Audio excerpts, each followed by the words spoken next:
So, good morning. This is Saturday, the freezing day here. I'm at my cottage trying to ensure that pipes don't freeze up. But, so let's get going. Here's Dora.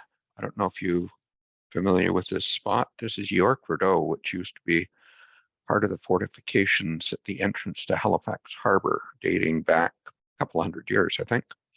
And this was where there were gun emplacements right at the entrance. That behind door is the lighthouse that you may know on McNabb's Island as you're coming in.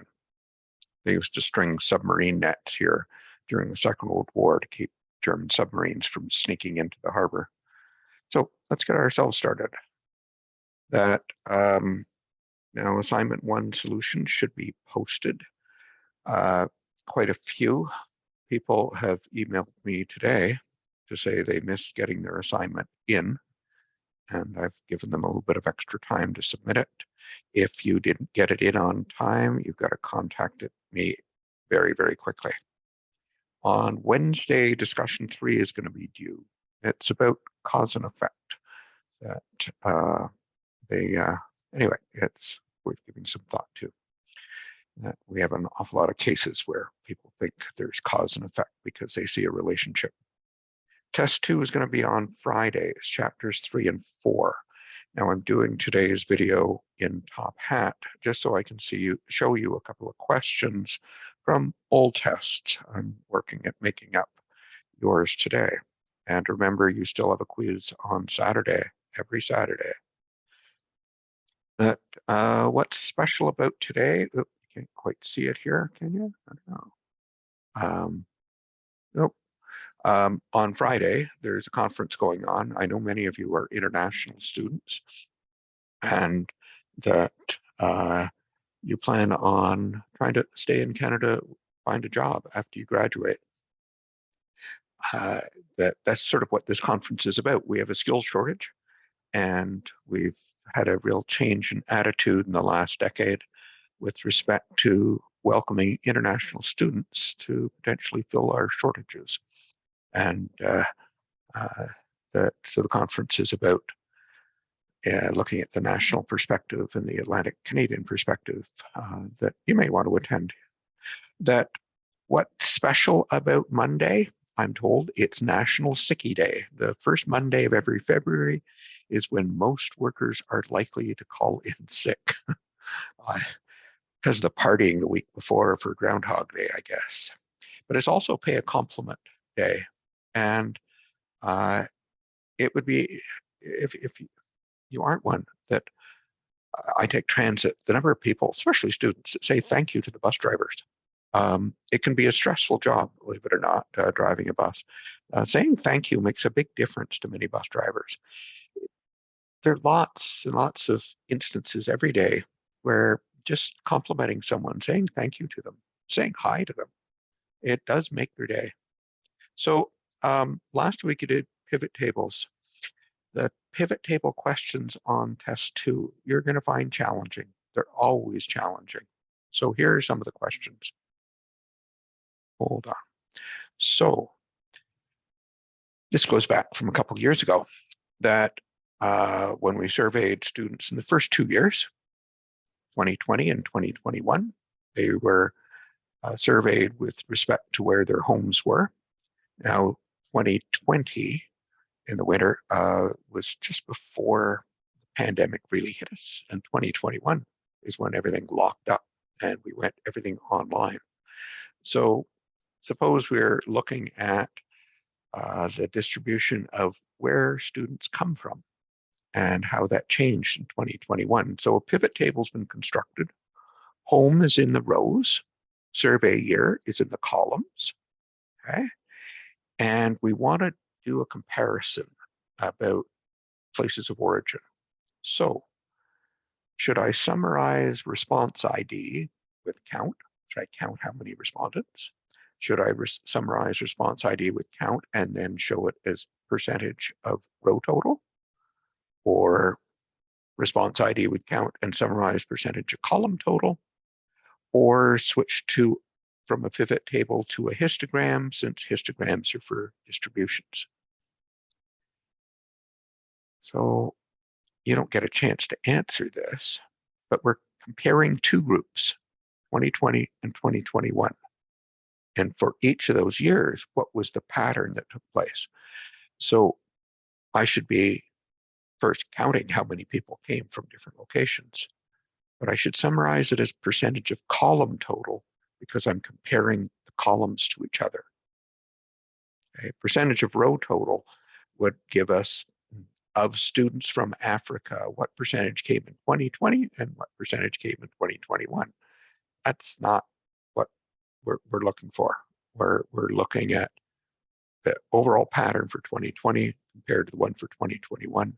So our groups are in columns, and we should look at percentage of column total. Try another one. So if the rows in a pivot table represent a numeric variable, and the values box contains response of ID, I'm counting again, what's my pivot chart going to look like?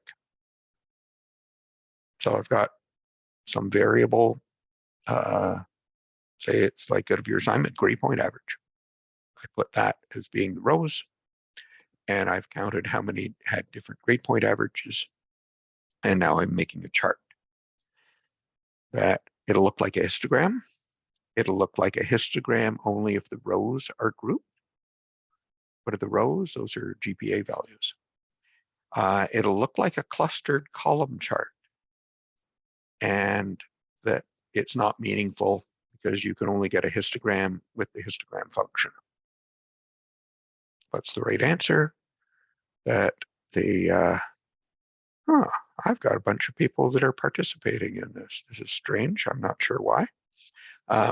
But I must have some people that have tuned into this early. Anyway, this is from my A section there. Anyway, what you're going to end up getting, because I got a numeric variable here, I'm going to get a really spiky chart for each of the different GPA values. But then if I group them together, cluster them, and I've got to group the rows, I'm going to get a histogram. It's not going to be a clustered column chart. It'll be a column chart, just a simple column chart. And yes, you can get a histogram all kinds of different ways than just using that histogram function. Histogram function is a real pain. Let's try another one. So again, I want to compare 2020 to 2021. I've got a pivot table with home in rows, survey year in column, just like we had the first question. Response ID is in the values box. I've hidden the people that didn't answer, and I've arranged the rows so that Nova Scotia and Canada outside Nova Scotia are at the top, and all the foreign locations are down below. I'll show you it in a second. There are fewer students in 2021 compared to 2020. Pandemic hit us. So we've got both problems to do with the different years, but we'll also have trouble because some of our samples are going to be really small and maybe unreliable. So what do we got here? So that was the text I just had. So here's the frequencies, and as you can see, some of them are really tiny. It says we had a big drop in enrollment. And so I want to present this better. How should I do it? Should I just do percentage of column total?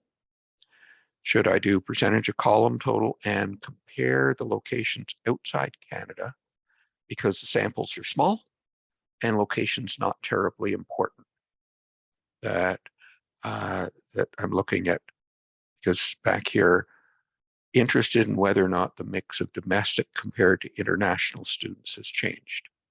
Important to figure out what it is, what's the objective of this. So I could show values as percentage of column total, but move Nova Scotia and Canada to the bottom because we're really interested in the international students and put them at the top. Or I should just switch to a pivot chart. What should I do? Well, eventually I may want a chart.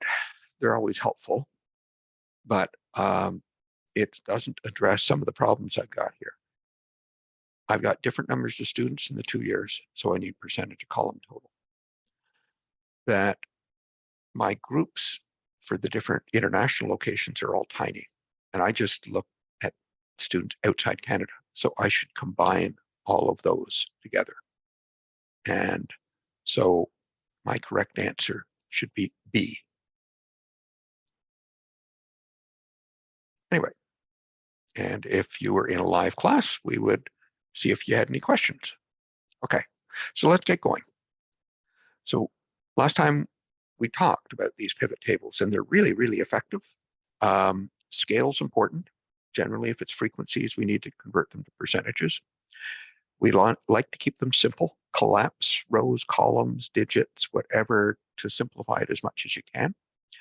Sequence the categories appropriately, particularly if it's an ordinal variable. Charts are often more effective than tables in looking at patterns, but if I'm looking at these things like percentage of row total or column total, it's really important which one you pick. Whoops, somehow I went backwards. That watch out with lots of variables. You can do it, but it gets really confusing, and watch out for small samples. Something's going on here that I don't know what's happening. I think someone is playing with this. So what I want to look at today is a warning about comparisons and to show you another type of chart. So first off, there's a thing called Simpson's paradox. What's that? Whoops, excuse me. I don't want that popping up.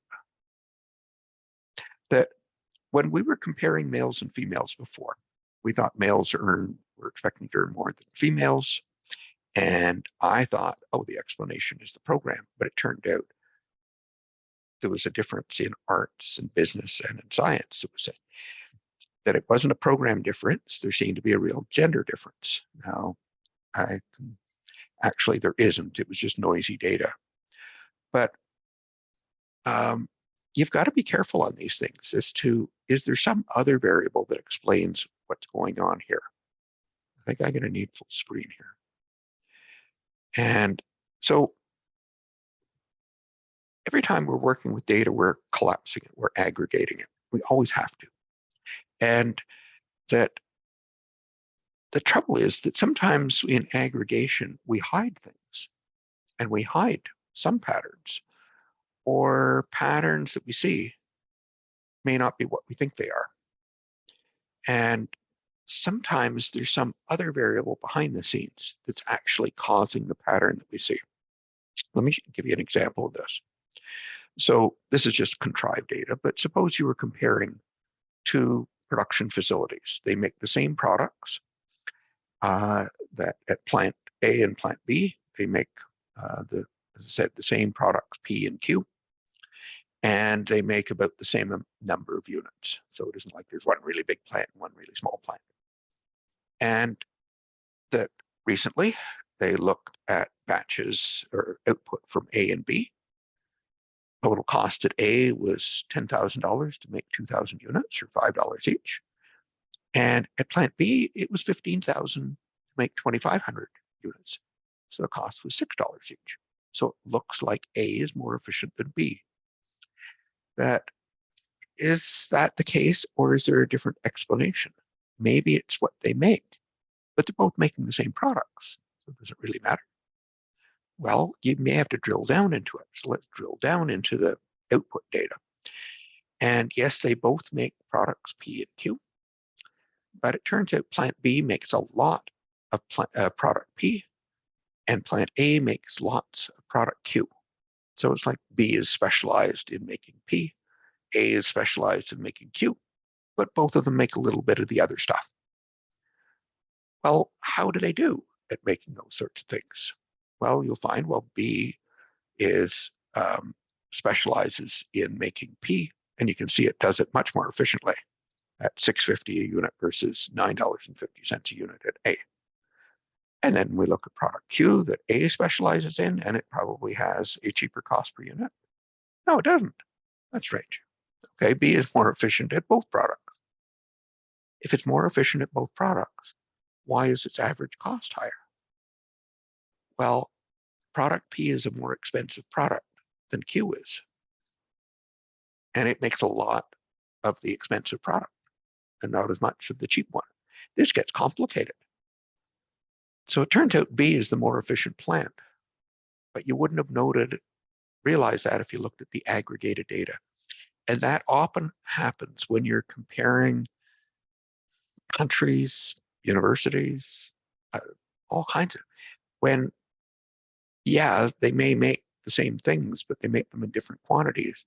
And when you aggregate stuff, you don't know what's really going on. You've got to be careful.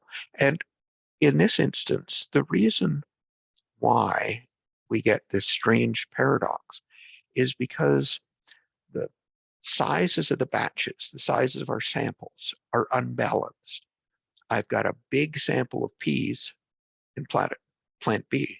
I've got a big sample of Qs in plant A and small ones of the other.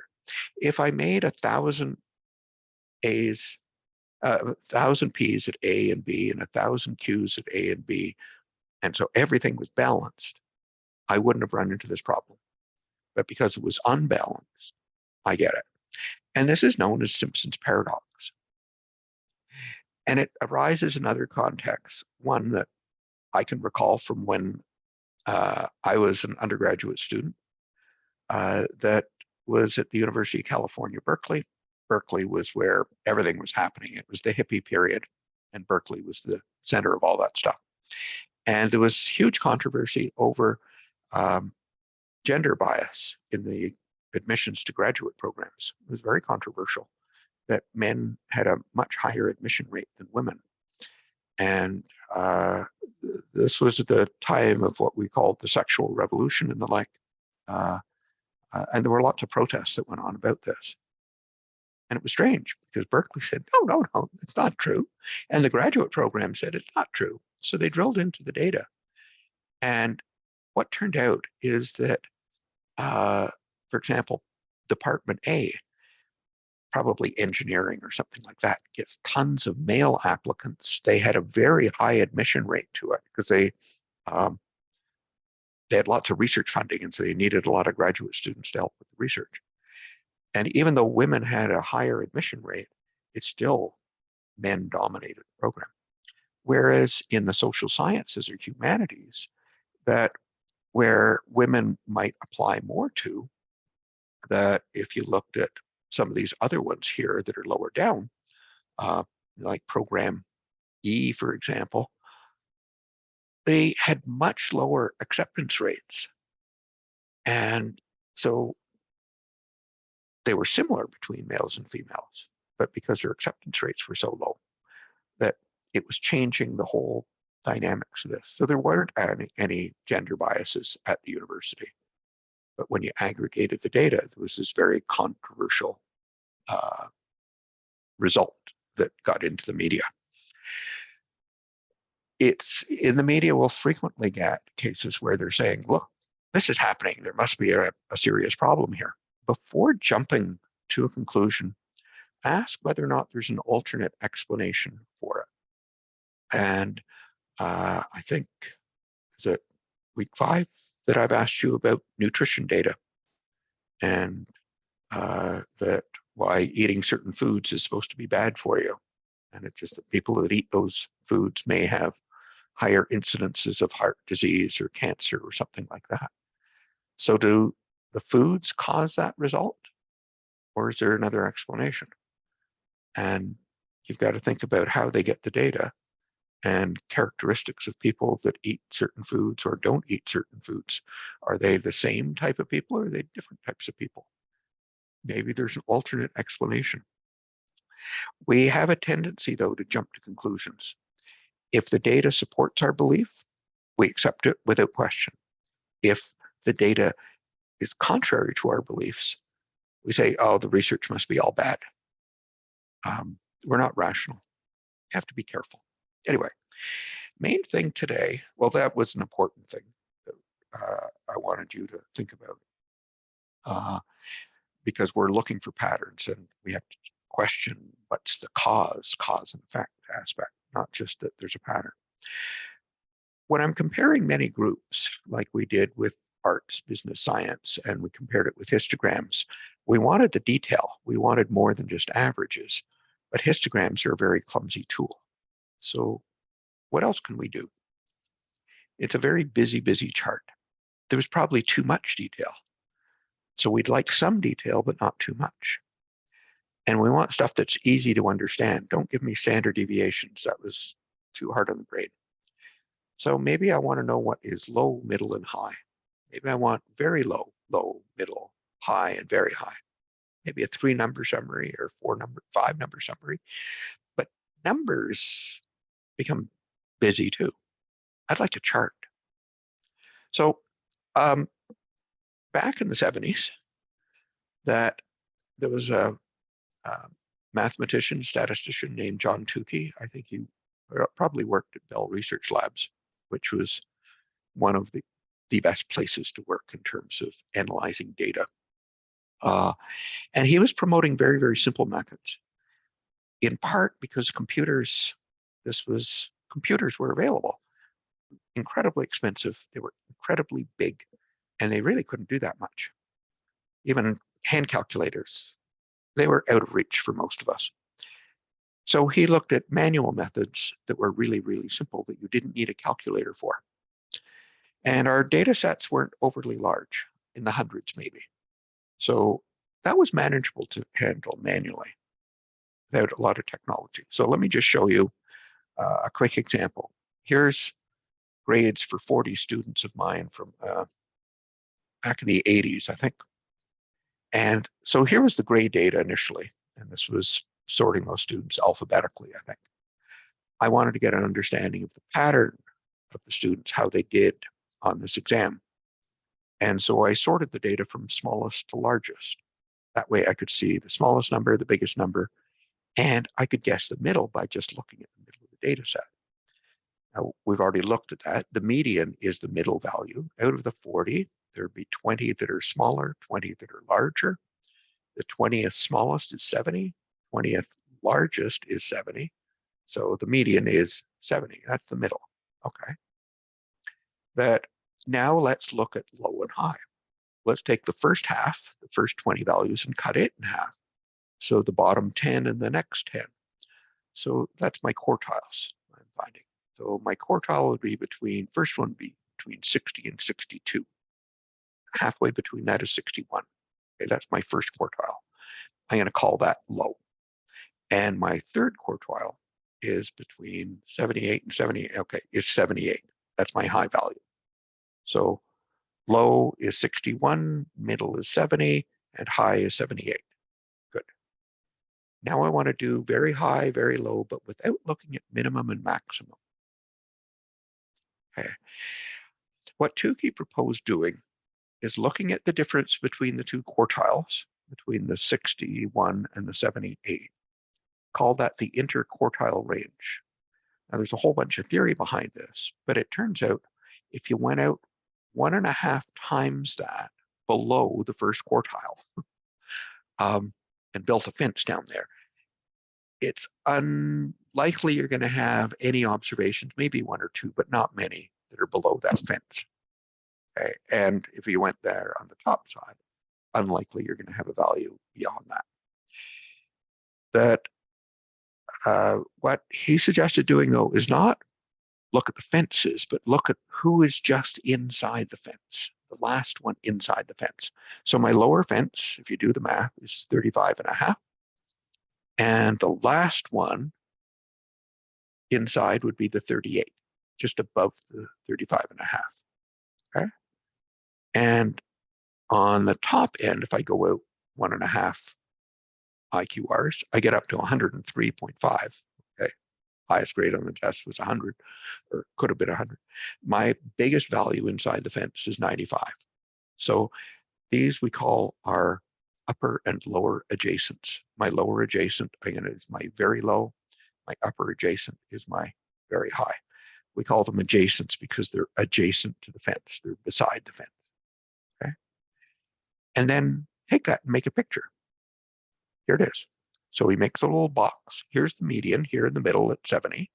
and my box is going from 61 up to 78.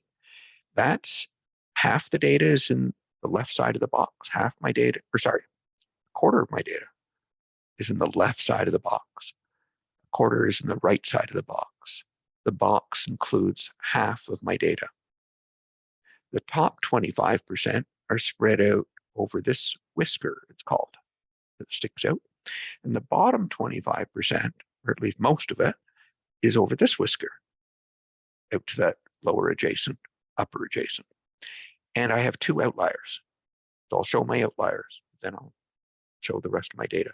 You could guess if I had a histogram, it would look, I've got a drawing tool, let me try drawing this. It'll probably look like this. So it's like that, then it starts going up. I get a bulge in the middle here, and then it goes down. So if I had a histogram, it would be skewed in this sort of fashion with a long tail to the left. Let me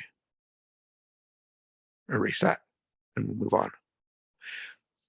So these charts back then, they were all hand-drawn, but they were really quick, easy for us to do. And they were really great. You could use them to compare groups, several groups at once, and it didn't really take that long. As computers came along and became faster and so on, and there were lots of software available, like your data analysis package, these things sort of dropped off the map, but the data miners have picked it up. They think it's a neat thing to use. And so it is one of the standard charts that's within Excel now. And so if I went to Insert, I select Charts and go to All Charts, it's called a box and whisker chart. And so I could use that to summarize my salary data instead of a histogram. And if I did that, and I'm going to have to go through, I'm going to get one that summarizes all of that. And then I can split it up into arts, business, science. So let me try doing that stuff. Oops, that's not what I want. I want to go over here. So I'm going to hide this again. Okay. So where's my salary data? Here's my salary data. Okay. So let me grab it. I'm going to go to Insert. And I've got Insert. I want Charts. And it doesn't appear right away. It's actually hidden over here.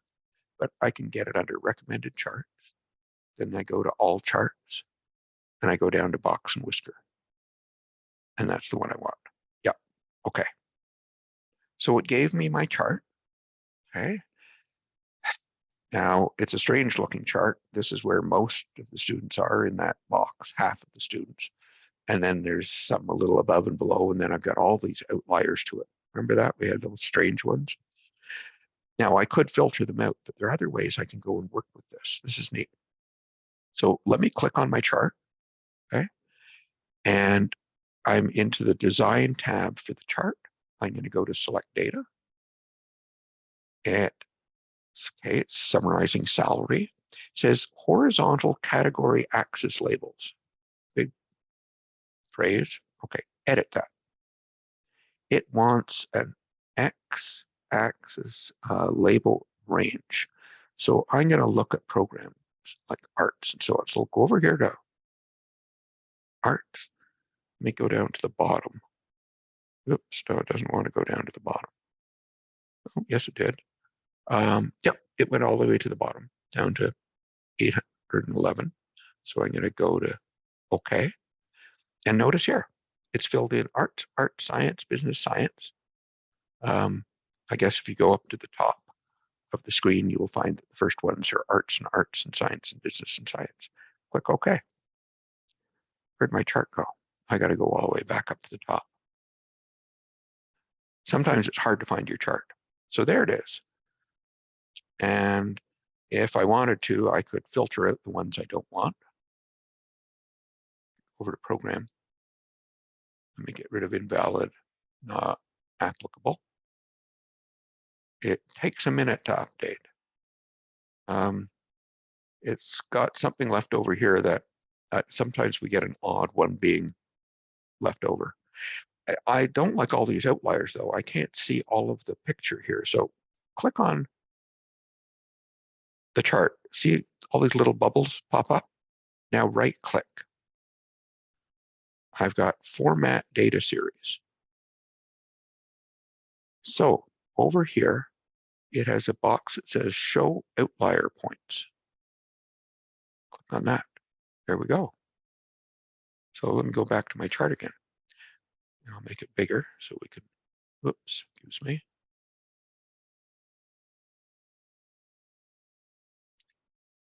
It may be hard to see some things here. There's an X inside that box and a line. If you go here and go up to design, I think, or format, there, shape fill, say no fill. There we go. That's easier. Okay. So the median is the horizontal line. This is my first quartile at the bottom of the box, the third quartile at the top. And you can see how the things are spread out. Here are my averages. So the arts was the lowest average, that science highest average, and commerce in between. My data is skewed, so it's pulled the average up above the median in these cases. Commerce data is more balanced left to right, but it's really easy for me to do these sorts of comparisons. And it's a slick trick. So we can do these sorts of things. Let me show you another one. Oh, okay, excuse me. I did it by program, that like we've done the histogram. Yeah. But I can do other types of comparisons as well. So if you were looking at this, which one is easier to understand? Box and whiskers take some getting used to, but once you are, they're really, really nice for doing comparisons, much easier than looking at histograms, for looking to see, are the groups similar, or are they different? That I could look at, if I had more categories, for example. I'm just going to show you this as examples. Students being concerned about finding a job, and there were a whole bunch of different levels of concern. And that here we can see what are the salary expectations for people. And it turns out they seem to be higher for those that aren't concerned about finding a job. Peculiar. This is a data set we used a year ago, so for an assignment, and we were trying to predict how many bikes would be rented in Seoul, South Korea. They have a very active bike share program there, and thousands of bikes are rented at all hours of the day. And if you look through time of day, you can't see it here for some reason. There, now you can see by time of day here that from midnight through till 6 in the morning, and then lunchtime, and here's 6 in the evening, back late in the evening, bikes are being rented all the time. And it varies. There's like a wavy pattern. And it's not just wavy on the averages, but it's highly variable at certain times of day, especially late in the day. Very, very erratic behavior, huge amount of spread. So here I can see averages, the middle, the spread, highs, lows, see all those sorts of changes all at once. I'd never be able to do that with histograms. So where are we? So far, we've been trying to follow that CRISP framework of understanding our problem and what data, and we've been focused lately on preparing that data and starting to explore it. And we've started to look at patterns, which might start making us think of building models, and that is where we're heading very, very shortly. And we've looked at a variety of different types of data. We haven't quite thought as mathematical formula type models, but we're almost there. That we've seen a whole bunch of different types of patterns in the data, like with one variable, or we use we had simple number summaries, that type of thing. We've used pivot tables and charts to look at things. There's lots of different things we've looked at. And there's various guidance on how to do that and do it well. And we have to be careful about a variety of things like outliers, small samples, Simpson's paradox, reading the pattern the wrong way. And then this last one we've done of trying to show the data in a very simple fashion, but still have a significant amount of detail, and can do it with box and whisker. And we'll be using them again later in the course. And they're nice because the box, they're your eye gets drawn to the box, and then it gets drawn to the whiskers. The outliers again distract you, but your eyes being drawn to different types of things. We say that they has a very low, or should I say, a very high information to ink ratio. There's very small amount of ink being used to give an awful lot of information. So what's next? Well, we're going to look at one last sort of pattern, and that's looking at two numeric variables at the same time and see, and that's going to give us, when we start seeing that pattern, we're going to be tempted, can't we draw a line through it? And then we're going to start building a model, and we're going to get heavily into what's called value estimation. So that's where we're headed next. And I think we're finished. So thank you very much. And we're going to end the recording.